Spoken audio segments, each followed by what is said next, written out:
Hallelujah, good evening. शाम के समय हम आप सभी का स्वागत करते हैं और बहुतायत से स्वागत करते हैं। और एक बार फिर से हम प्रभु के वचन में उसकी क्लास में हम आगे बढ़ेंगे।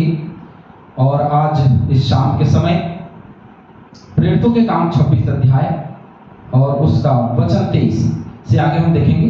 जैसे कि हम लगातार देख रहे हैं कि कैसे पौलुस अपनी गवाहियों को रख रहे हैं, और ये तीसरी दफा है, इसलिए बहुत ज़्यादा अध्ययन हम नहीं कर रहे हैं क्योंकि ये तीसरी बार है, इसीलिए। और आगे हम देखते हैं कि मसीह को दुख उठाना होगा, कि मसीह को क्या करना होगा, दुख उठाना होगा, मसीह को दुख उठाना होगा और वही सबसे पहले मरे हुओं में से जी उठकर हमारे लोगों में और अन्य जातियों में ज्योति का प्रचार करेगा, जैसे कि यीशु ने ज्योति का प्रचार किया। चैनल को लाइक करें, सब्सक्राइब करें, शेयर करें, बहुत देर लोगों तक पहुंचाएं ताकि वे लोग भी इस क्लास से जुड़ सके, आशीष को। तो मत्ती 16 का 21 और पहला कुरिन्थियों 15, 20 और 23, कुलुसियों 1 का 18 और प्रकाशित 1 का 5, लूका 2 का 32, इन वचनों को पढ़िएगा। और हम मत्ती 16 का 21 पढ़ते हैं। एक वचन हम लेंगे, मत्ती 16 का 21।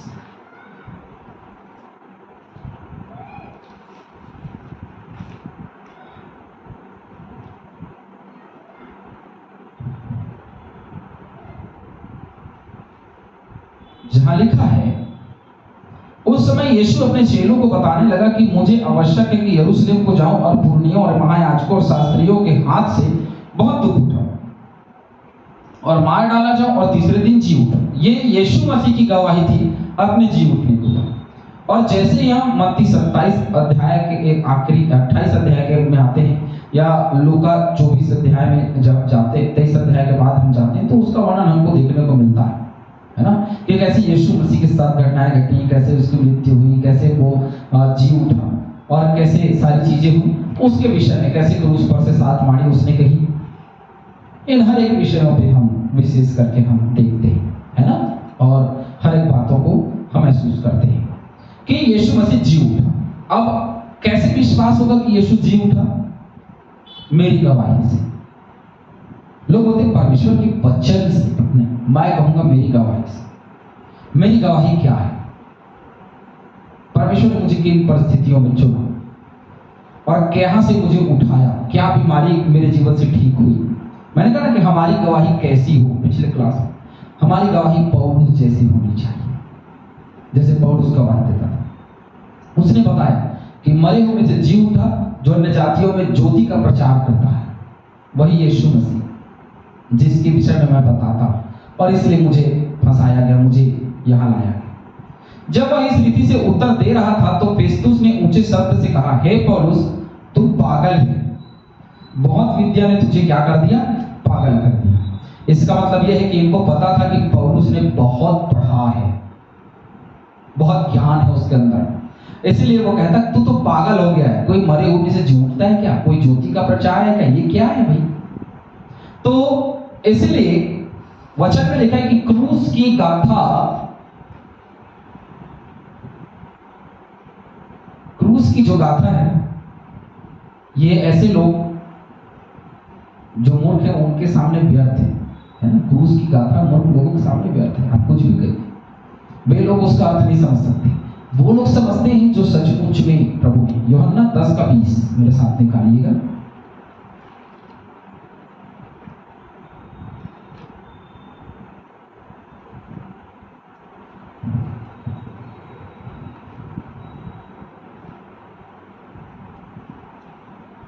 जहां लिखा है, उनमें से बहुतेरे कहने लगे कि उसमें दुष्ट आत्मा है और वह पागल है, उसकी क्यों सुनते हो। तो ये यीशु मसीह के विषय में। अब कई लोग हैं जो बोलने लगे ये यीशु मसीह तो पागल है, इसकी क्यों सुन रहे हो। परंतु पौलुस ने कहा, हे महामहिम फेस्तुस, मैं पागल नहीं परंतु सच्चाई और बुद्धि की बातें कहता हूं। लेकिन उन दिनों में कौन मानने वाला था कि कोई मरे हुए से जी उठे और ये सारी चीजें हो। तो मैं पागल नहीं हूं परंतु मैं सच्चाई और बुद्धि की बातें कहता हूं। समझना है समझो, नहीं समझना है मत समझो। जो समझेगा वो जीवन पाएगा, जो नहीं समझेगा वो जीवन क्या ही करेगा। उसका तो जीवन ही नहीं है, तो पाने का तो सवाल ही नहीं है ना। तो मैं सच्चाई, जैसे उसने पहले कहा, हमने क्लास में देखा था कि पौलुस ने कैसे सच्चाई का जीवन बिताया, तो उसी सच्चाई को व्यक्त कर रहा है और अपनी बुद्धि की बातें बता रहा है, और सच्चाई और बुद्धि की बातें बता रहा है। भैया बुद्धि की बात समझ लो, ले लो, ज्योति जगत की, यीशु मसीह जो जी उठे। राजा भी जिसके सामने में निडर होकर बोल रहा हूं ये बातें जानता है। अब स्पष्ट बोल रहा है, राजा भी जिसके सामने में ये बातें को निडर होकर बोल रहा हूं ना, ये जानता है, और मुझे विश्वास है कि इन बातों में से कोई उससे छिपी नहीं है, क्योंकि यह घटना किसी कोने में नहीं हुई, यरूशलेम के भीतर हुई। यरूशलेम के लोगों ने जाना, समझा, सुना, जी उठा, उसको भी सुना, सारी चीजों को सुना। उनके बीच में यह घटना घटी, कहीं कोने में नहीं, परंतु पूरे राज्य में। तो महामहिम को भी पता है, क्योंकि राजा है ना, तो उसको सारी घटनाओं के विषय में पता रहता है, तो उसको भी पता है। तो ये कोई घटना ऐसी नहीं है कि छिपी रही। आज चारों तरफ हर नगर में सुसमाचार का प्रचार है, धूम मचा हुआ है। क्यों? क्योंकि ये बात छिपी नहीं रह सकती, ये बात छिप नहीं सकती, ये बात प्रचार करने योग्य है। ये छिपाने योग्य बात नहीं है ना कि छिप जाए। हे राजा अग्रिप्पा, क्या तू भविष्यद्वक्ताओं का विश्वास करता है? हाँ, मैं जानता हूं कि तू विश्वास करता है। देखिए, पौलुस को पता है कि ये भविष्यद्वक्ताओं का विश्वास करता है। यीशु मसीह के दिनों में राजा हेरोदेस ने कई भविष्यद्वक्ताओं को बुलाया ना, कई ज्योतिषियों को बुलाया ना, तो यहाँ बोलता है कि नहीं, तू तो विश्वास करता है, तू जानता है अच्छे तरीके से, तू विश्वास करता है उसमें। तब अग्रिप्पा ने पौलुस से कहा, तू थोड़े ही समझाने में मुझे मसीह बनाना चाहता है क्या? पौलुस से एक बहुत विशेष, एक अलग तरीके का जवाब हमको इस वक्त राजा अग्रिप्पा की जो वहां से मिलती है, और वो कहते हैं, थोड़े ही दिनों में, थोड़े ही समय में, थोड़ी ही बातों में क्या तो मुझे मसीह बनाना चाहता है?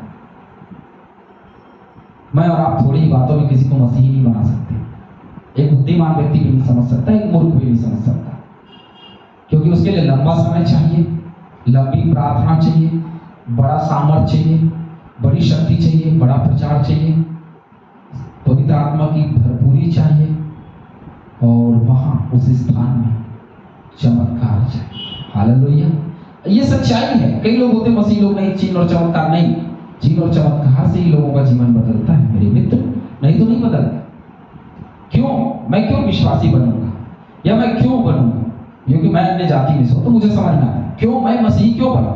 मेरे जीवन में चिन्ह और चमत्कार हुआ इसलिए मैं बना, नहीं तो मुझे क्या जरूरत है कि मैं एक पास्टर बनूं, मैं पंडित बनता, मुझे पास्टर बनने की जरूरत नहीं। मैं क्यों बना? क्योंकि मेरे जीवन में प्रभु का काम हुआ, इसलिए बना। पौलुस ने कहा, परमेश्वर से मेरी प्रार्थना है कि क्या थोड़े में क्या बहुत में, केवल तू ही नहीं परंतु जितने लोग आज मेरी सुनते हैं, इन बंधनों को छोड़ वे मेरे समान हो जाएं। ये जो बंधन है, ये जो बेला है, ये राजा महाराजा का ये पद है, ये एक बंधन है। इस बंधन से ये लोग मुक्त हो जाए, मेरी यही प्रार्थना है कि ये बंधन इनका छूट जाए। आज हर एक मसीह यदि ऐसा प्रार्थना करे कि ये मेरे भाई, ये मेरी बहन, ये मेरे पड़ोसी, ये मेरे राज्य के लोग, मेरे देश के लोग, मेरे जिले के, मेरे गांव के लोग, प्रभु इनको बुद्धि दे, क्या थोड़े समय में, क्या बहुत समय में, थोड़ा प्रचार, बहुत प्रचार, कुछ भी हो, आज जो ये मेरी सुनते हैं, या जो मसीह यीशु के बारे में जानते हैं, ये पूरी तरीके से मेरे समान जीवन बिताने लगे। हालेलुया। ये क्या हमारी प्रार्थना है? हमारी प्रार्थना रहती पड़ोसी के लिए, अरे मर जाए। कई लोग ऐसी प्रार्थना करते हैं, कई लोग प्रार्थना करते हैं, अरे ये तो दिन भर मुझे परेशान करता है, इसको बीमारी हो जाए, इसको कुछ हो जाए, इसकी समस्या बढ़ जाए, पड़ोस में किसी की नौकरी, किसी की बेटी की शादी लगी, इसकी बेटी की शादी टूट जाए, इसका बेटा का शादी टूट जाए। इस तरीके से हम प्रार्थना करते हैं, है ना। लेकिन हमारी प्रार्थना ये होनी चाहिए कि प्रभु ये लोग भी मसीह यीशु के समान, मेरे समान हो जाए। लेकिन उससे पहले मुझे मसीह यीशु के समान होना पड़ेगा, और वो नहीं रहता, इसीलिए हम उल्टी प्रार्थना करते हैं। इसकी बिगाड़ हो जाए, इसका वो हो जाए, ये तो दिखाने के लिए प्रार्थना करती है, तो गीत गाती दिखाने के लिए नहीं, अपने जीवन को देखना है। पौलुस कहता है सब मेरे समान हो जाए। सचमुच में आज यदि हम पौलुस के समान जीवन बिताने लगे, मैं प्रचारक हूँ, यदि एक प्रचारक मसीह यीशु के साथ है और पौलुस जैसा भी जीवन बिताने लगे, जैसे पौलुस ने जीवन बिताया, उसका जीवन धन्य है, उसको अपनी दौड़ पूरी करने का, जैसे पौलुस ने कहा। तब राजा और हाकिम और बिरनीके और उनके साथ बैठने वाले उठ खड़े हुए। इतना बात बोला तो सब लोग उड़ गए और अलग जाकर आपस में कहने लगे, यह मनुष्य ऐसा तो कुछ नहीं करता तो मृत्युदंड या बंदी गृह में डाले जाने के योग्य हो। यह मनुष्य ऐसा कुछ नहीं करता है, कुछ भी बोलो ये तो बड़ा ही स्वाभाविक से जवाब देता है, क्या किया जाए। तब अग्रिप्पा ने फेस्तुस से कहा, यदि यह मनुष्य कैसर की दुहाई न देता तो छूट सकता था। हालेलुया। इसका मतलब यह है कि राजा अग्रिप्पा भी उसको छोड़ नहीं सकता। क्यों? क्योंकि उसने कैसर की दुहाई दी थी। और वो कहते हैं यदि ये कैसर की दुहाई नहीं देता ना तो ये छूट सकता था, लेकिन इसने कैसर की दुहाई दे दी। और ये सब कुछ क्यों हुआ पता है आपको? जैसे मैंने पहले कहा था कि परमेश्वर उसको यरूशलेम लेकर के गया सारी घटनाओं के बाद। अब सारी घटनाओं के बाद ये यदि वहां छोड़ देते तो ये जिसको वहां जो ये जहां जाना चाहता था, जहां में परमेश्वर इसको ले जाना चाहता था, ये वहां नहीं जा सकता था। कहां जाना था? याद करिए क्लास में यदि थे तो रोम। और कैसर कहाँ रहता है? रोम। तो कैसर का नाम उसके मुंह से क्यों आया? क्योंकि परमेश्वर पवित्र आत्मा ने उसको रोम जाने के लिए अगुवाई किया था। और उसी सारी चीजों में वो घटनाएं घटती चली गई, फेलिक्स के सामने, फेस्तुस के सामने, अग्रिप्पा के सामने। और उसने जानबूझकर यहोवा पवित्र आत्मा की अगुवाई से उसने कैसर की दुहाई दी। अब कैसर की दुहाई देने के बाद वो कैसर के सामने ही जाएगा, तभी उसको छोड़ा जा सकता है, अन्यथा छोड़ा नहीं जा सकता।